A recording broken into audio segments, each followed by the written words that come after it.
Anyway, it's a game that people can download on Steam now, which at least shows it's called Inculinati. Now, this at least shows that there is an return of interest in medieval manuscripts, and there is an ongoing relish, a celebration of it's defining hybridity and hybrid components. I guess I have to stop here, but the paper will have a fuller version of today's talk. Thank you very much, Professor Wajih Ayed, for this interesting and original also presentation. You took us through a very interesting journey. In fact, I would like to leave the floor now to Maissa Chetoui, who's joining us online. She is presenting her work entitled The Living of Gender and Cultural Self in the Woman World by Maxine von Kingston. I'm sure Nodar is going to pay attention to this issue.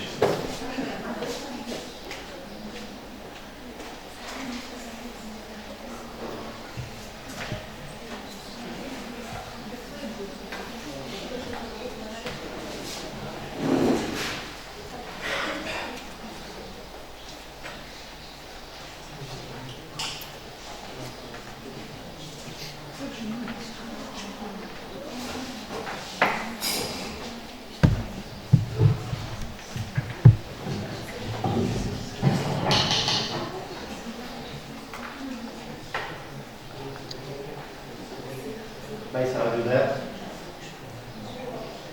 Can you hear us? Yeah. Okay. So, Maissa, you have 15 minutes to summarize your work, and then we will give the floor to Oussema Othmeni before having a 10 minutes discussion. Thank you. Go ahead, please. The affiliation, please. Thanks. Yes, please, go ahead.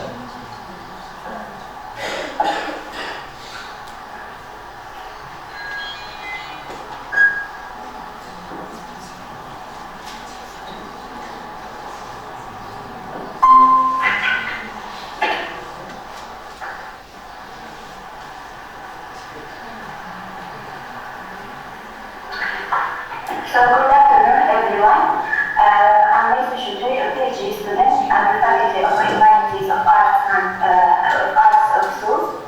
Today I will present my paper entitled The Living of Gender and Cultural Self in the Woman World by Maxine von Kingston, in relation with this international symposium revisiting hybridity in text and content. My practice is ongoing. I will introduce the research, then I will focus on the living of gender self, I will concentrate on the living of cultural self, and I will conclude by the findings. Before getting into the analysis, it is essential to present the general background of the author and everything of the author and the book.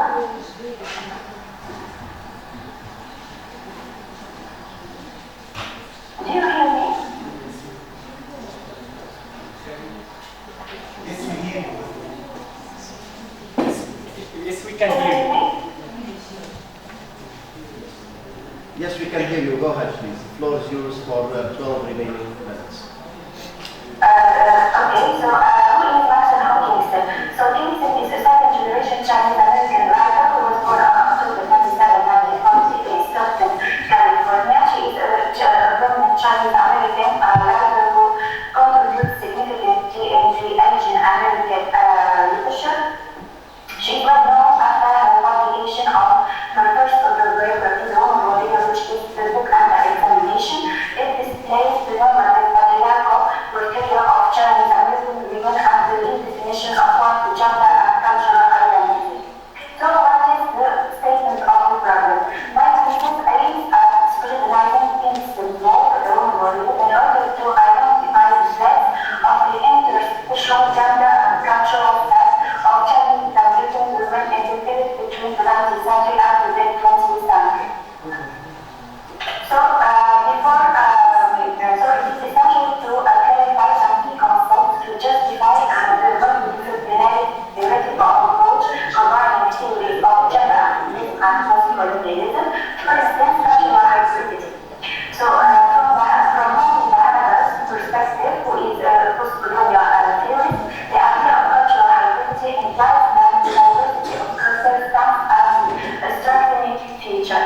So cultures are not independent, but instead they complement each other. Cultural hybridity is a cross-cultural exchange, it is a cultural synergy. Cultural hybridity leaves room for negotiation, resulting in the emergence of cultural difference and multiplicity. Besides, this cultural diversity does not exclude the cultural specificities of each culture. Instead, these cultural features are preserved through the direct contact with the other culture. So both cultures are interdependent, challenging the superior-inferior bond. Also, believes that cultural hybridity initiates the new signs of identity. In other terms, it is a new way of perceiving identity, not as stable, but rather as fluid and changeable. So that's why Bahama calls for the creation of a new transcultural context, which is the third stage. So what is the third stage? What is theoretically innovative and politically crucial is the need to think beyond boundaries of originary and initial subjectivities and to focus on those moments or processes as issues in the articulation of cultural differences. So another term is cultural differences involve the creation of the third space and that is to say in between spaces or phenomena of individual spaces where every culture is equal to the other. And they coexist peacefully, sharing a mutual respect. So the first space is to rival the emergence of an identity that is neither the one nor the other, so both cultures coexist in a non-violent manner and full cultural values are in place. So sex. For Simon Beauvoir, sex is a biological and natural notion, whereas for the analytic theorist Judith Butler, sex is a social construct. Gender is a cultural and social construct which marginalizes women by making them unable to play in many areas.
for constructing a unique feminine gender identity. Rethinking gender roles. This part is imagined by the female character of Famia through her masculine, through her lower traits and her female agency. So Famia masks herself as a man wearing many clothes and armor. Also, she looks like a couple with men, so this depends on patriarchal cliches that are interconnected to Chinese American women's dressing, stressing on the certain skills and flexible nature of one gender. Also, she is a powerful soldier. She is to complete designs the walls covered on her back. So Kingston employs the female body as a site of resistance on means of power. So Kingston dismantles the male-oriented gender perceptions of Chinese American femininity.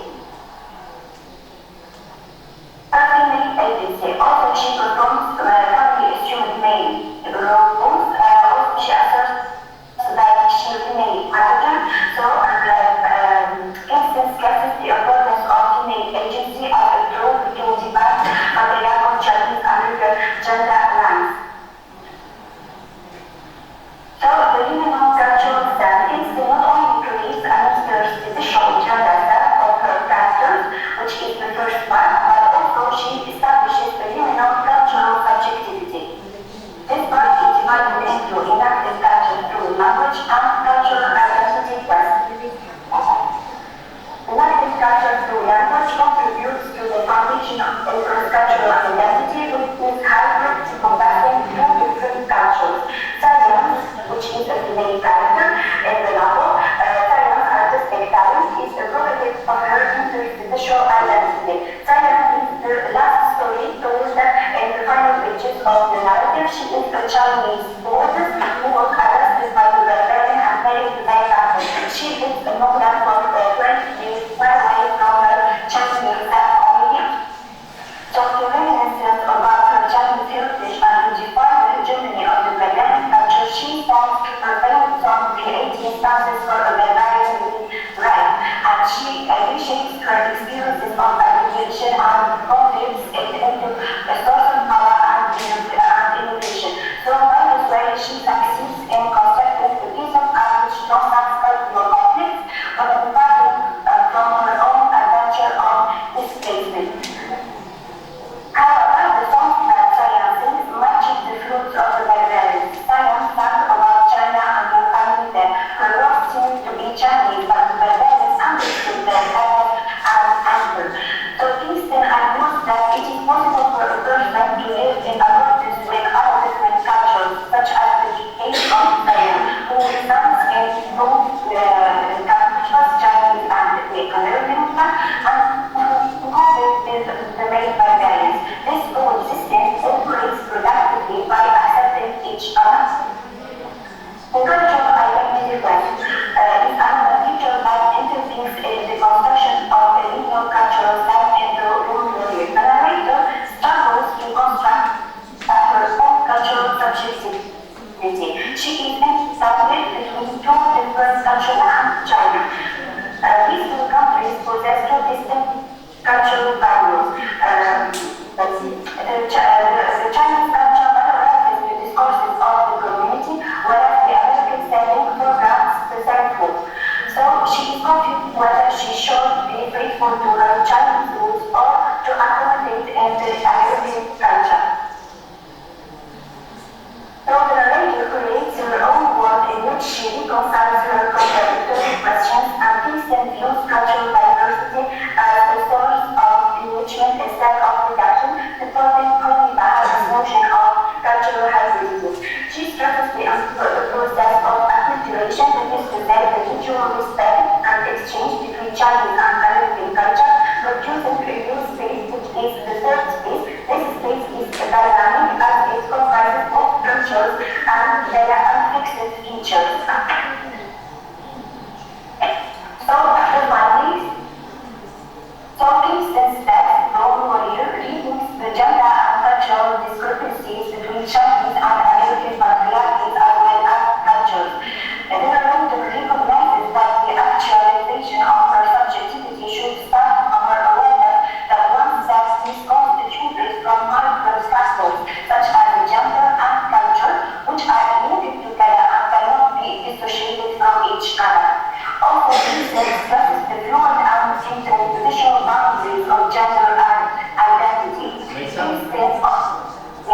2 minutes left, please.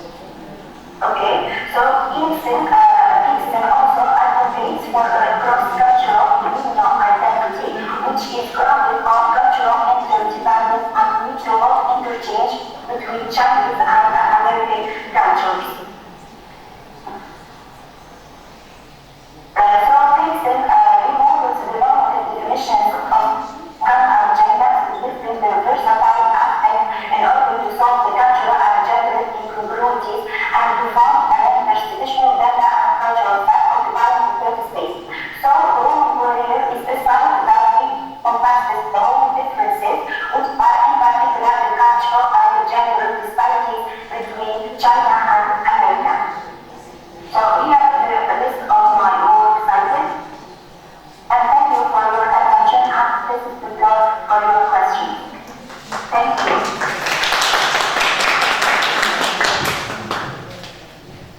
Thank you very much, Mr. Chetoui, for this presentation. Now the floor is for Oussema Othmeni from Faculty of Arts and Humanities, SUS, and his presentation is entitled American Foreign Policy on Transitional Justice, Hybrid Approach to Democratization of Post-Conflict Societies. You have 15 minutes, Oussema.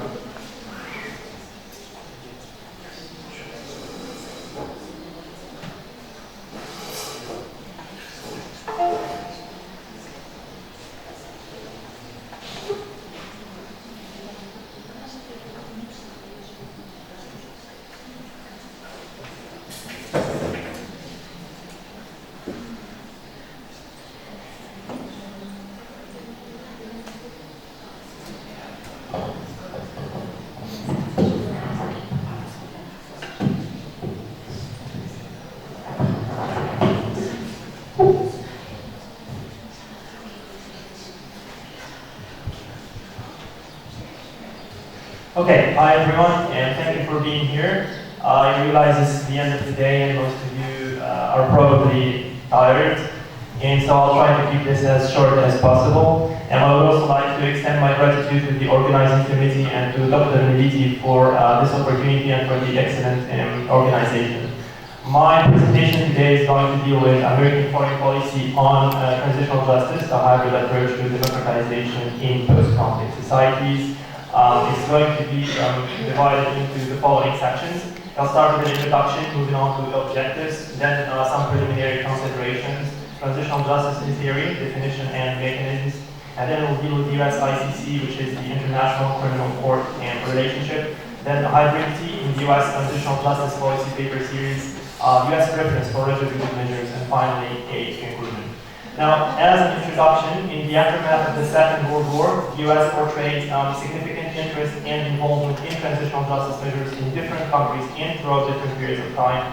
The US exercised significant influence on domestic and international decisions to establish transitional justice mechanisms, their design, how they are carried out, and through providing decisive political support and critical financial assistance. This is a non-exhaustive list of some examples that portray the United States' involvement in different transitional justice mechanisms. It, of course, started with the Nuremberg trials, so the Tokyo trials, and as you can see here, we have the Criminal Tribunal for former Yugoslavia, for Rwanda in 1994, the Khmer Tribunal in 2004 in Cambodia, the Liberian Truth and Reconciliation Commission, and of course the ICC in 2002. And of course, this is non-exhaustive. The United States in the early 2000s was involved in Peru, in Colombian transitional justice as well. In our immediate context, the US heavily financed Tunisian transitional justice, heavily influenced Tunisian transitional justice. The same goes for Egypt, the same goes for Libya, and this is a contemporary issue. It is still ongoing. However, it was only in 2016 that the Obama administration released the Transitional Justice Policy Paper Series, which reflected the official position of the US on transitional justice. So this came after decades and decades of involvement. As such, the objectives of this study are to examine the hybrid nature of these policy papers, to highlight that hybridity is explicit in the US endorsement of a combination of truth commissions, prosecutions, reparations, lustration, vetting, and amnesties, to shed a special light on the American approach towards the ICC, which conveys within itself a mixture of support and rejection, and finally to showcase that the official position is rather challenged by a preference in practice towards retributive and prosecutorial measures at the expense of other transitional justice mechanisms. Before we delve into more details, we're going to take a quick look at a couple of preliminary considerations. These are just to put you in context. The term hybrid in this study refers to particular contexts that include a process of blending, combining, or mixing two or more different or opposing elements.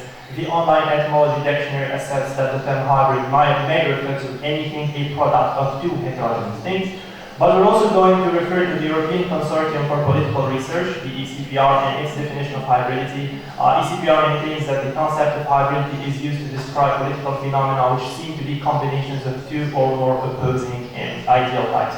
Now, although this study does not refer to well-being ideal types per se, it emphasizes the ECPR's understanding of hybridity to showcase that mixing two opposing elements is still a form of hybridity. And so, in this study, hybridity is rather mixing heterogeneous elements that are complementary or mixing heterogeneous elements that are opposite in nature.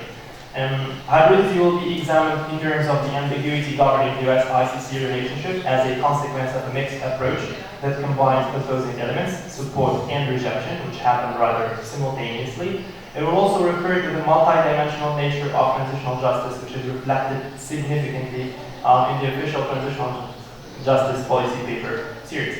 To put you in context, this is the definition and mechanism of transitional justice. Transitional justice is a democratic transition approach that deals with systematic or massive violations of human rights that both provides redress to victims and creates or enhances opportunities for the transformation of political systems. Simply put, imagine that there is a country, a certain community, a certain society that is living under authoritarian rule, and of course, under such rule there are human rights abuses. But then a conflict arises within such society, and say, for example, a revolution, a rebellion, a regime change, and such society would then like to move on from its authoritarian past to a democratic future. What happens in between, the process that happens is what we call transitional justice. It tries to enhance the political system, but at the same time, keep in mind the needs of the victims of the previous regime or the previous political system. Now, transitional justice is hybrid par excellence. It's hybrid by definition. It's innately hybrid because it mixes a number of processes, exactly 5, that are different in objectives, different in techniques, different in tactics, and that are combined together into a holistic approach that makes transitional justice efficient. And these processes are as follows. We'll go through them very quickly. We have the prosecution process, which deals with prosecuting criminals nationally or internationally. The truth-seeking process, which safeguards the right to truth through creating truth commissions. The reparations process, which provides symbolic or material reparations. And contrary to a misconception that we have in Tunisia and our own transitional justice system, reparations do not necessarily have to be in the form of money or material reparations. They can be symbolic. And number 4 is the institutional reform process, which transforms governmental institutions into humanitarian and efficient facilities. And then we have the national consultation process, which brings forward excluded groups and provides them with protection. Transitional justice, it's important to note that transitional justice combines national and international processes in dealing with democratic transition. For instance, the UN Guidance Note of the Secretary General in 2010 puts a particular emphasis on the role of the ICC, the International Criminal Court, in prosecutorial transitional justice procedures. And so the ICC plays an integral and a central role in protecting the well functioning of transitional justice. This, in turn, leads us to the US-ICC relationship, which is rather an amalgam of support and rejection, and this occurs on a simultaneous, both support and rejection are simultaneous, which is rather confusing, and we're going to see that. The 2004 UN Security Council report on the rule of law argues that the ICC must preserve the rule of law to guarantee the well functioning of transitional justice. However, the American relationship with the ICC is governed by a doctrine of uncertainty that paradoxically mixes support with rejection and disapproval. As we mentioned earlier, in the aftermath of the Second World War, the US showcased continuous interest in drafting international criminal law and international legal paradigms that set the scene for transitional justice processes. This resulted in the creation of the Genocide Convention in 1948, as well as the codification of offenses against humanity. Now, even though the United States vehemently supported the creation of the Genocide Convention and pushed forward for the creation of this convention, it ratified it in 1988, which is 40 years after its adoption by the UN General Assembly. The US was skeptical towards Article 6, which allows for the prosecution of persons charged with genocide. At the time of ratification, the US government insisted that American citizens do not fall under the jurisdiction of a future criminal court. It was at this moment that the United States relationship with the ICC started showcasing confusion and uncertainty. And we're going to see exactly when this confusion and uncertainty became explicit and apparent. The third policy paper from the series that we're talking about, which was published in 2016, dealt exclusively with the US position on criminal prosecutions and showcased explicit support for the ICC. And so the official position of the US is that the ICC is important, it is integral, it is central, and the US supports it. And it makes that clear in its policy papers in 2016. Paradoxically, the United States is not a member country of the ICC. It voted against the Rome Statute of 1998, which established the ICC with other countries like China, Russia, Iraq, Libya, Qatar, whatever. And so while the US supports this international body, while it adheres to its norms, while it recognizes explicitly and rather officially the importance of the ICC in transitional justice, it is not actually a member of the ICC, which is rather confusing and showcases uncertainty. Now, in 2016, as we've mentioned, the explicit and official position of the US of the ICC was made public, it was made official, but only a couple years later, under President Trump, this yet again changed. Trump explicitly rejected the operations of the ICC by stating that the US will provide no support or recognition to the International Criminal Court. As far as America is concerned, the ICC has no jurisdiction, no legitimacy, and no authority. His Secretary of State, Mike Pompeo, at the time also supported this stance. But today, again, to showcase the uncertainty and this hybrid approach that has the United States supporting the ICC officially, but simultaneously rejecting anything that the ICC does. Today, under the Biden administration, there is an attempt to restructure the United States foreign policy in the International Criminal Court because the Biden administration wants the ICC to take a firm stand on what Russian troops are doing in Ukraine. And so this is just the first aspect of hybridity within US foreign policy on transitional justice, and it focuses primarily on the ICC, but the real and actual hybridity exists in the transitional justice policy paper series in itself. The policy paper series has 6 papers which reflect the official position of the US on transitional justice. We're going to take a look at the first one separately, but then the other 5 together. The first one is important because it is hybrid within itself. It combines guiding principles with rules of engagement and national security. And as such, it does not depend only on values or on interests. It is not only realist or idealist, it rather combines both. There is an aspect that deals with values, with idealism, which we can find in guiding principles, which within itself is hybrid because it mixes social principles with technical elements, with legal elements, with security elements. And the rules of engagement have certain elements that regard American values and others that regard American interests, because it combines foreign assistance with technical advice, with diplomacy, and supports multilateral cooperation and bilateral cooperation at the same time. These 2 aspects are then linked to national security, which is also a combination of 3 documents. The presidential